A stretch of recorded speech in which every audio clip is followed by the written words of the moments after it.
Hello, hello, hello, hello. Welcome to episode 8 of AI for Humans. And this is really good progress. I promise. Consistency can be hard. So thank you for sticking with me. Consistently watching the videos too. It's really encouraging. Thanks for the comments and for the likes and, for just watching through. That's what's important.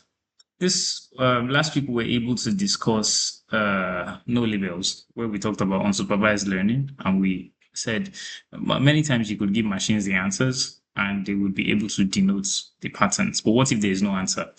Can a machine actually look at random data and find a degree of non-randomness, some correlation between the data? Can it look at 1, 2, 3, 4, 5, 6 and identify that 2, 4, 6 are divisible by 4? Or by 2, and 3 and 6 are divided by 3? Can he identify those patterns? So that was what we did last week. And we explained that in this episode, we're actually going to get to a point where we talked about how do you reward a machine, right? So reinforcement learning, that's what we are discussing in this episode. What exactly is reinforcement learning? And as is the aim of this playlist, we want to use examples, very good examples, to be able to identify what's happening behind the hood. Once again, we're not getting into the code, we're not getting into the math. That will be a different playlist. But what exactly is happening in machine learning, and how can a human understand it so that when he sees it happening in code, it happening in the real world, he gets the patterns of what's going on in there. So I'm not a very big dog person. I don't know if you like dogs, but not really big on dogs. But I found that dogs are a very great way to explain reinforcement learning. So I would like to use the dogs as a very good example. Just a moment. So how do you train a dog? I don't think there's a need for that. So let's imagine that you have a very cute dog. And once again, very hard to find them cute. But how do you train a dog? So how do you teach a dog to sit? Like, most people, when you go to their houses and their dog is really, really agile and they're like, sit down. Like, how does the dog know what sit even means? Or why does it sit when people ask it to sit? Well, most likely you've seen movies where people throw something like a plate or something, they throw it and they ask the dog, fetch. And the dog runs, fetches the plate, and then he returns it to its owner. And what happens then? Its owner will tap him and say, oh, good boy, or give him a treat like a sweet or a snack. That is reinforcement. So most times when training dogs, you see people tell the dog, sit. The dog does not sit.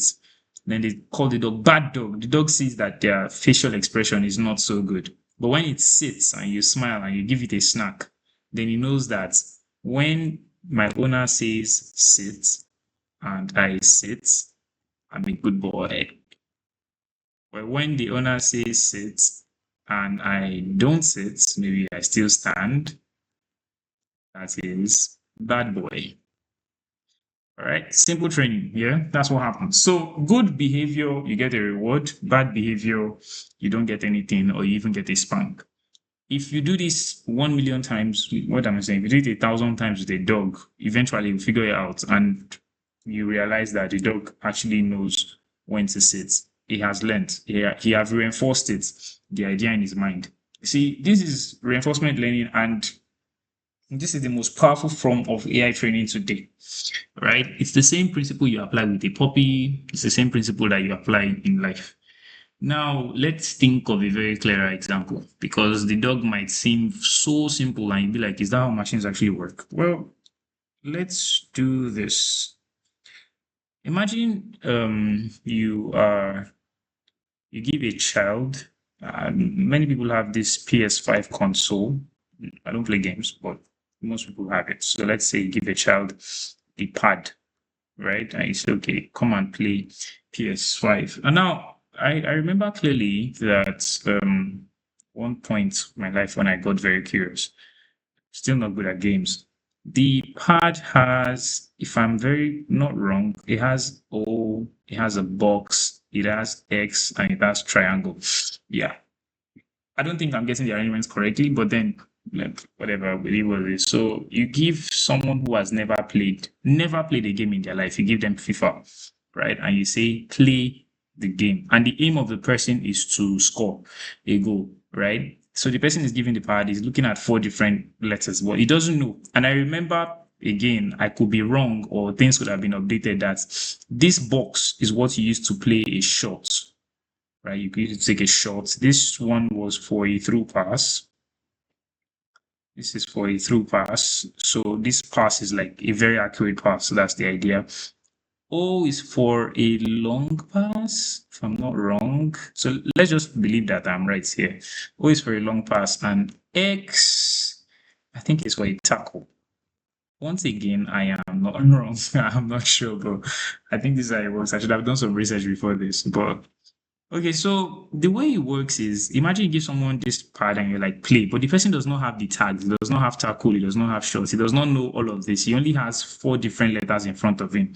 And then he starts to play. You know what will happen is the person would press a random box, a random X at any point in time. So let's imagine that the person wanted to play a shot, and let's do this in a tabular form so that you'd see what reinforcement learning is, and you see how we use it to even make it that. So we're going to have action, we're going to have the action, and we're going to have outcome, right? And then let's have a different part for, let's just call it a score. Okay, so the action that the person wants to take, let's say that initially what the person wanted to do was pass, right? Just pass the ball in the game. But the action the person took was, the person pressed O. And O in this case gave him a long pass. A long pass. So the score here is 0. Why? Because that was not what he wanted to accomplish. He wanted a pass. And by pass, I mean short pass. Then let's say, okay, remember, we are trying to get pass. So the person wants to pass again, and then he presses the box. And then he plays a shot. And the score here is what? 0. Now, stick with me. We are getting here. You see, now something is happening. The person knows that I would never press this and I'll never press this again if I want a pass, because I know what they are now and I did not get any rewards for using those keys. No rewards. So, hence, don't do it again. Now, the person tries to pass again and then presses the X, but the outcome is a tackle. And the score is still 0, so 0 rewards. And then the person tries to pass finally, and then he uses the last one, which is a triangle, which once again, I don't know if that's a pass, but and then he gets a pass, so the score is 1. This is reinforcement learning. Now let's imagine that during the first, let's call this a loop. During the first iteration of the loop, the person did not remember. The person just did it randomly. He got a pass. Now the second time, he doesn't really remember which key gave him a pass. So he does it over and over and over and over again. And then after maybe 20 iterations, and by iterations, I mean he does all of these things. Pass, presses all of these buttons 20 times. After 20 times, he realizes that this button always gives me pass. So he scores it 20 times. And by the 20th time, it's like assimilated reinforcement. And they're like, oh, yes. So from now on, I'm going to use the triangle for pass, and I will not use any other key. So accidentally, you could actually get the points, right? So within an hour or so, they understand the basic rules of the game. Now, why are they understanding? Which is the key here. Why are they understanding? Why are the machines getting it accurately? Because of this outcome, all right? Because of the outcome and the score. You see, if the outcome is equal to what they expect, they get a pass mark. But if the outcome is not equal to what they expect, they get 0. Okay, so it's more like binary, right? If you don't get 1, you get 0. So if you always got 0, it means you're not getting it. You're not getting the idea behind it. But if you got 1, it means now you're getting it. Okay, so that's reinforcement learning. In the world today, reinforcement learning, like I said, is the most powerful approach to teach. One time, AI actually studied all the moves on the chessboard and was able to beat even very experienced chess players, right? It studied all the moves. And what does that mean? I don't play chess. I don't do a lot of things, but you know what it mean? I know in chess, if you watch the people who play, let's just pretend like there are only three. Well, there's the king, there's the queen, there's the bishop, and there's the pawn. Once again, I don't play chess, so let's imagine king, queen, bishop, pawn. So what happens is, I don't know the rules, but let's imagine in this case that you can only move, sideways. So let's say the AI is playing against itself, right? So it says, okay, let me move the queen forward. And then maybe after moving the queen forward, this queen attacks its queen and then it loses this game, right? Losing means what? Zero. So no reinforcement here. Hence, it identifies that queen should not move forward in this pattern again. And then maybe it tries this part and then it wins, and then it tries this part and it loses. You see what AI does? Machines in this case do. They are taking account of every move. So they would have like a log, let's call it a logbook, where what they will do is they'll say, okay, my action and my outcome. Right? So they just do it. My action and my outcome. So what was my action? Queen moved sideways, 0. Queen moved diagonally, 1. Queen moved towards king, 0. It will do all of this. It can play this game a million times, a million iterations, a billion times, and eventually it now knows where to go, what not to go, what strategy to employ, what strategy to not employ, because it was always getting an outcome, a score. And because of that score, because at the end of the day, if there was no score, it will just keep doing the same rubbish over and over again without knowing whether it is correct or wrong. I mean, think of it like you're having your assignments in school and your teacher gives you an assignment every week. And then every time you submit, the teacher did not mark your script. He just returned it to you. Every time you submitted, the teacher never marked. What's happening there? You don't know whether you're correct or wrong. And at the same time, you don't know whether you should study that concept again or you should actually, be confident that you are very good at it. So reinforcement in that case now would be a simple case of, okay, if there are 13 weeks, right? And let's say let's use 4 weeks. If there are 4 weeks and you have math, right? Okay, so week 1, you scored 20. Now you know that you are 80% away from the mark and you know where you need to work on. In week 2, you scored 40. In week 3, you scored 60. In week 4, you scored 80. You see, there's improvement because you're already identifying your flaws and you're getting reinforcements, whether negative or positive. But imagine if there was no score, no score, no score, no score. You don't know whether there's progress or there's decline in any of these cases. You are just, wasting it away. So this strategy has been used in games. However, not just games alone. So let's get to something that was very, very interesting. Have you ever heard of, most likely you have you ever heard of things, a company called Tesla?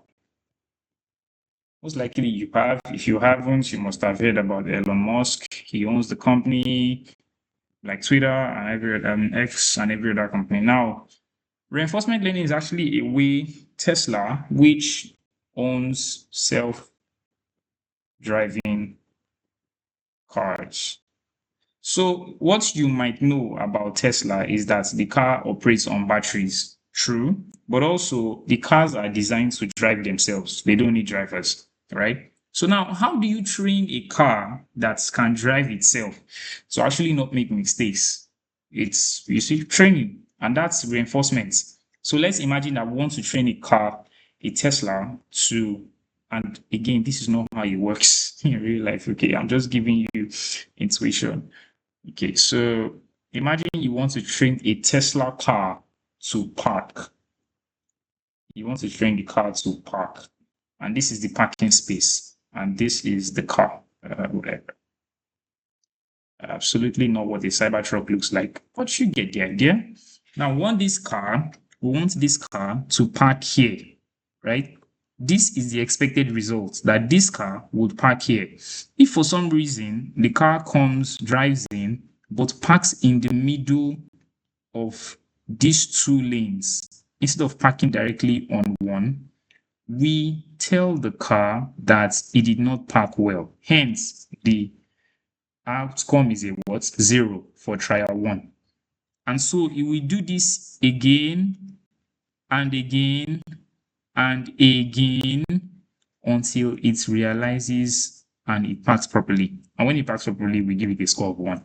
This is how self-driving cars do it, right? This is, not in principle, right? So here the idea is the cars are trained on things like parking, on things like reversing, and even things like obstacle driving, right? Obstacle course driving. So now the car is taught, okay, what if you are in a situation, let's say this is the car, what if you're in a situation and there is somebody crossing the road and there is somebody else coming from this end and there is another car in front of you?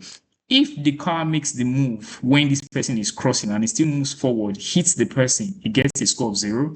But if the car stops, it gets a score of 1. Now remember that I'd like to connect the points here. We must have fed data to the machine in the first place, right? So we feed a lot of data. But the idea here is that if we told the machine that 1 plus 1 is 2, and 2 plus 2 is 4, and 4 plus 4 is 8, we want the machine to be able to also identify on its own that 9 plus 9 is 18 by looking at patterns in the data. Remember, we discussed that a few episodes back, by looking at patterns in the data. So the essence of reinforcement learning is, after looking at the patterns, and then we give it test cases that it has never seen before, we give it questions it has never seen before, we want the machine to solve these questions. However, we also want to be able to tell the machine whether it is wrong or right. So if 9 plus 9 and the machine tells us 17, we say 0, but if it tells us 18, we say 1. Hence, reinforcing the fact that it is getting the answers correctly compared to getting it wrong. So I hope that makes sense. So the same thing still works on your platforms, like your Instagram and your Facebook. Last week, we discussed that Spotify would recommend songs to you based on your listening habits, based on what's happening around you. Netflix will recommend based on what every other person around you is watching. Now, this is the interesting thing, is that why does Netflix recommend it to you? Is because Netflix must have recommended it to, say, first 5,000 users. If out of these 5,000 users, 40% of them, let's say we have 3 movies. So we have Black Panther, we have Superman, and we have Batman, right? Now, if 40% of these people watch Batman, 70% of them watch Superman, and 80% of them watch Black Panther. This is another form of reinforcement. If we now share it to another 6,000 users, right? And out of these 6,000 users, 90% of these 6,000 watch Black Panther, 20% watch Superman, 30% watch. What's happening? Reinforcing the fact that Black Panther is a very good movie. So when you, the new user, comes in, you have a tendency of seeing Black Panther first, because 40% of 80% of 5,000 people and 90% of 6,000 people have reinforced the fact that they want to watch this movie as against these 2 other movies. This is why your recommendations work this way. And this is more reason why, even in the design, you'd see that the more important movies, this stuff is intentional. It's why you come into Netflix and you see that the movie that is shown to you, movie number one, is actually the most popular movie, whereas the movie at the end is a less popular movie. It's because this movie that is shown to you at number 1 is a movie that has been reinforced over time by many users. They've watched it and they've probably given good reviews, star ratings, and all of that, which is another way of reinforcement learning. Yeah, ratings. So you see when you see. So when you go on hotel websites, you go on movies, you go on Instagram, and you see ratings. Ratings are reinforcement as well. So when you like a post, Instagram would bring to your For You page, they will bring more posts that a lot of people have liked because that content has been reinforced, has been said, oh, this is good, good, good, good, good, good, good, hence it is sent to you. But if like YouTube, where you can post a video and people can downvote, if many people are saying no, no, no, no, no, that's like saying 0, 0, 0, 0, 0, and then that video is not suggested to more users because it has not been reinforced. So I hope you're getting the idea now. So let's say that reinforcement learning is like AI learning through consequences, the same way every living thing learns, right? There are no labels in this case. There are no right answers, just definition of what is a win, what is a loss. I remember reinforcement learning is based off unsupervised learning, where we are saying that we are not giving the AI or the machine labels to work with. So we've considered two types of learning. The three types of learning in this case. And just as a reminder, let's go through them. Learning number one, supervised. And when we say supervised learning, we say here we give AI the answers to the questions. We show it examples in the data with answers to the questions. And when we give it new problems to solve without showing it the answers, this is supervised learning. Unsupervised, in this case, the machine in this case, the machine is not shown the answers. It's not showing, it's just giving a cluster of data. And when we throw that cluster of data to it, we want it to figure out the patterns in that data, figure out the connections in that data, and use those connections to make informed predictions for new data that is going to be fed into it. And finally, we have the reinforcement learning. So here, what we are simply saying is that the machine is not just giving the data now, it's not just finding the patterns to it, but it is being told, are you correct? Are you wrong? The more correct it is, the more it propagates that answer. But the more wrong it is, the less it actually suggests that type of an answer.